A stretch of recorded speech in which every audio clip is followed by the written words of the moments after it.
Ahora de nuevo vamos a ver unas cuantas aplicaciones de todo esto que hemos comentado de vectores, producto escalar, vectorial, mixto, etcétera, etcétera. Y para ello, como siempre, vamos a compartir pantalla. Vamos a empezar entre todas ellas con la aplicación de lo que sería una proyección ortogonal. Entonces vamos a inventar un problema muy sencillito que sería una rampa en la cual este vector de la rampa viene dado por un vector, pues imagínate, no sé, el vector v, 7, 1, para que no tenga demasiada inclinación, 7 de avance y 1 de subida. Y vamos a imaginar un árbol, vas a ver mi capacidad para dibujar cosas, esto sería una especie de árbol que vendría representado por un vector, que sería el vector u, por ejemplo, menos 1, 3, que significaría que es 1 hacia la izquierda y 3 hacia arriba. Entonces, ¿qué sería una proyección ortogonal? Pues la proyección ortogonal de u sobre v, recuerdo que sería simplemente u por v, por una parte, partido por el módulo de v al cuadrado y esto multiplicado por el vector v. Entonces, en este caso en particular, ¿qué tendríamos aquí? Pues al multiplicar escalarmente uno y otro, tendríamos este con este, partido por el módulo al cuadrado del vector v, que son 49 y 1 son 50, y al cuadrado serían 50, evidentemente, y por el vector v, que sería el vector 7, 1. Este producto escalar me daría 7 por 1 menos 7 más 3 menos 4. Menos 4 entre 50 son menos 2 partido por 25 y multiplicado por 7, 1. Es decir, mi proyección ortogonal lo que me daría sería menos 14 50avos y menos 2 50avos, que básicamente sería qué le ocurre si el sol que llegase aquí a mediodía incidiese sobre este árbol y me estuviese dando básicamente esta dirección de la sombra que tenemos aquí. Entonces, esta sombra esencialmente tendría esta dirección, menos 14 50avos en este eje y menos 2 50avos en este de aquí. Si calculásemos solamente el módulo de este vector, pues el módulo de este vector nos daría cuánto mide esa sombra. Entonces, aquí tienes una primera aplicación de todo ese tipo de cosas simplemente con la proyección ortogonal de dos vectores. En cuanto a las aplicaciones geométricas, te recuerdo simplemente, vamos a escribir en dos dimensiones, pero realmente sería en tres dimensiones. Si este es un vector A, por ejemplo, y este es un vector B, recuerda que el área del paralelepípedo que forman A y B vendría dado simplemente por el módulo del producto vectorial de este A por este B. Es decir, haríamos algo así y este área sería el módulo de este producto vectorial. Vamos a GeoGebra para verlo. Aquí tenemos un vector A y un vector B, como teníamos antes. Aquí hemos calculado el producto vectorial de los dos vectores. Fíjate que esta es otra forma de colocarlo, con una cruz dentro de un círculo. Ahí tendréis el producto vectorial de esos dos. Vamos a colocar, como siempre, los puntos finales 0, 1, 2 y 2, 1, 0, además del punto del origen, que es el 0, 0, 0. Y para calcular este paralelepípedo, lo que vamos a hacer es un montón de rectas paralelas, perpendiculares, etcétera, etcétera. Vamos a quitar este C para que se vea suficientemente bien. Y empezamos recta paralela a esta de aquí, que pasa por el punto B, recta paralela a esta de aquí, que pasa por el punto A, intersección entre una recta y la otra, es decir, entre esta, y ahí tendríamos montado el paralelepípedo que está formado por los vectores A y B. Con esta herramienta de polígono es muy sencillo este cálculo, simplemente hay que unir estos cuatro puntos, ahí los tienes los cuatro, y aquí abajo nos dice que el área de este cuadrilátero es 4,9. Vamos a colocarlo aquí en 2D, área es igual a 4,9, y simplemente lo que nos quedaría por comprobar es que efectivamente si calculamos el producto vectorial de los dos vectores, que sale perpendicular a ambos, ahí lo tienes, este es perpendicular a ambos, el módulo de este vector, vamos a llamarle, por ejemplo, mod, por darle un nombre cualquiera. Así que para calcular el módulo de este vector, pues vamos a poner mod, por ejemplo, y vamos a hacer una expresión un poquito complicada, que es la raíz cuadrada de cada una de sus componentes al cuadrado. Entonces vamos a ir creando un poco la estructura, primera al cuadrado, segunda al cuadrado y tercera al cuadrado. Y aquí vamos a poner la x del vector c al cuadrado, la y del vector c al cuadrado y la z del vector c al cuadrado. Si creamos esta operación, ahí nos queda 2 por raíz de 6, que aunque no sepamos cuánto es, Podemos irnos aquí a Calmé, ahí tenemos varias cosas hechas de antes, y 2 por la raíz de 6 simplemente sería hacer algo de este estilo. Ya sabes que en Calmé cuando le das te lo pone racionalizado, pero si pones un puntito te lo calcula como si fuesen números enteros, 4,899. Y eso es efectivamente lo mismo que tenías aquí con este 4,9, que sería el área de ese paralelogramo, este que tenemos por aquí. Ahora, obviamente, si tuviésemos que calcular el área de la mitad de esa figura, pues sería algo de este estilo. Calcular la mitad sería el área de esta figura que está aquí un poco más oscura, esta de aquí.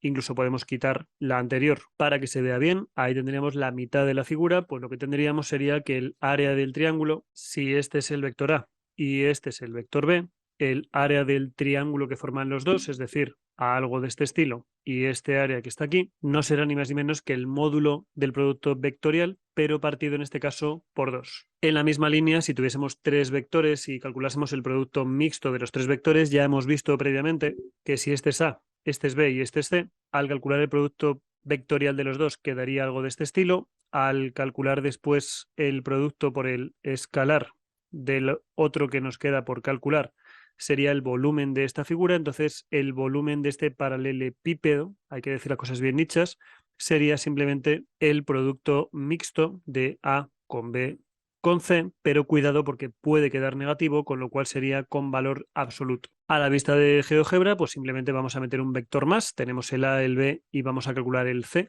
En este caso no sería C, sería, por ejemplo, D, que para que se vea bien vamos a poner, por ejemplo, pues un vector D que sea -3, -1 y 2. ¿Por qué decimos que este se va a ver bien? Porque si este es A y este es B, este de aquí sería el D. Colocamos su punto correspondiente, -3, más 1 y -2, que estaría por ahí.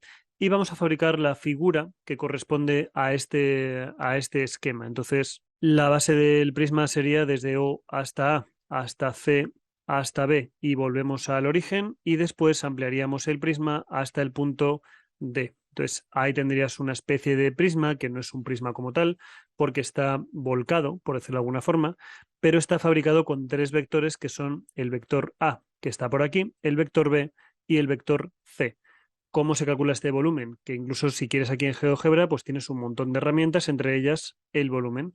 Si quieres ver el volumen de la figura, pues simplemente pulsas en la figura y aparece ahí su volumen. El asunto es, como decía antes, no tienes más que calcular el producto mixto de los 3 vectores y a partir de ahí calcular el módulo porque podría ser negativo y ya con eso tendrías el volumen de la figura. Pero claro, por el mismo precio podemos calcular una cuestión más, que es qué ocurre si yo quiero ahora mismo calcular el volumen de un tetraedro dadas estas características. Tetraedro es que tiene 4 caras, te recuerdo.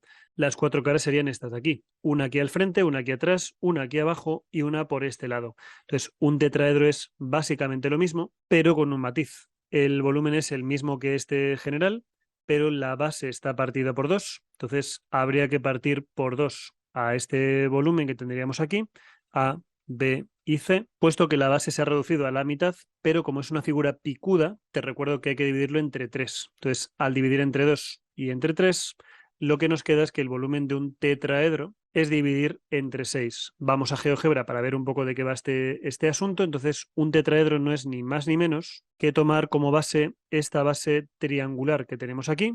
Ahí la tienes. Y subimos. Vamos a quitar esta figura general que tenemos aquí. Ahí tenemos nuestros 3 vectores. Fíjate qué mal se ve esto incluso con esta herramienta de GeoGebra y se ve fatal. Vamos a quitar un montón de cosas por aquí. Quitamos estas rectas, quitamos un montón de cosas más por aquí. Y aún así ya digo que se ve bastante mal. Pero la idea básicamente es esta. Ahí tenemos 3 vectores, vector A, vector B y vector C. Y vamos a calcular el tetraedro, que esencialmente es una pirámide. Aquí la tienes, que tiene por base un punto por aquí, 2, 3, cerramos el triángulo y a partir de ahí nos vamos hasta este punto. Entonces, esto es un tetraedro. ¿Vale? Y ves una cara por aquí, 2 por ahí, 3 por ahí y 4 por aquí abajo. Entonces, ¿cuál es el volumen del tetraedro? Pues el volumen que se podría hacer también desde aquí. Ahí tienes el volumen. Te estaría dando 2,33 y no sería ni más ni menos que el producto mixto de este vector con este y con este, en valor absoluto, por supuesto, y partido por 6. Y con esto tendrías ya pues un poco todas las aplicaciones geométricas del producto vectorial, escalar, mixto, etcétera, etcétera. Pero déjame que te deje para que tú investigues si quieres un par de aplicaciones más. Por ejemplo, el trabajo en física no es ni más ni menos que un producto escalar. Por eso, como decíamos antes, si yo empujo un objeto de forma paralela al suelo sobre la gravedad, ese trabajo es cero. Y ese trabajo, por cierto, no lleva vector porque es un escalar. El trabajo que yo ejerzo cuando empujo un objeto en horizontal respecto a la gravedad es cero. ¿Por qué es cero? Porque el ángulo que forman la fuerza de la gravedad y ese empuje horizontal sería cero. Sin embargo, este es muy interesante. La fuerza de Lorentz, la fuerza magnética de Lorentz, es la carga de un objeto por la velocidad de ese objeto vectorialmente con el campo magnético que aparece ahí. ¿Qué significa eso? Que si tuviésemos un campo magnético, imagínate, yendo hacia abajo a algo así, más o menos, de este estilo, y tuviésemos una partícula que entrase así en este campo magnético, automáticamente aparecería una fuerza de Lorentz que vendría dada por esto. Si te fijas, habría que calcular el producto vectorial entre esta flecha que tienes aquí y este campo que tienes hacia abajo, y si acudimos a la regla primera, que es que la dirección es perpendicular, una de dos, o saldría hacia la cara del papel o se metería hacia adentro. Y en este caso, pues si utilizas la mano derecha, si llevas B sobre V, se metería hacia adentro del papel. Pero ¿qué pasaría si en vez de ser algo así, suponte que una partícula con una cierta carga, con un campo B hacia abajo, entrase en esta dirección? Pues la partícula básicamente haría así y te daría en la cara. ¿Vale? O sea, básicamente saldría hacia fuera del papel porque esta fuerza saldría hacia afuera en este esquema que tenemos aquí. La mayor parte de las leyes físicas de ingeniería o cosas así se basan tanto en producto escalar como en el producto vectorial. Aunque es verdad que en este curso, pues lo más habitual es leyes geométricas que tienen que ver con áreas o volúmenes, bien sean de triángulos o paralelogramos, o bien con volúmenes, bien sea de paralelepípedos en 3 dimensiones o volúmenes de tetraedros. Con esto cerramos ya el tema de los vectores. Como siempre, espero que te haya sido útil este vídeo y nos vemos ya en el siguiente bloque de vídeos.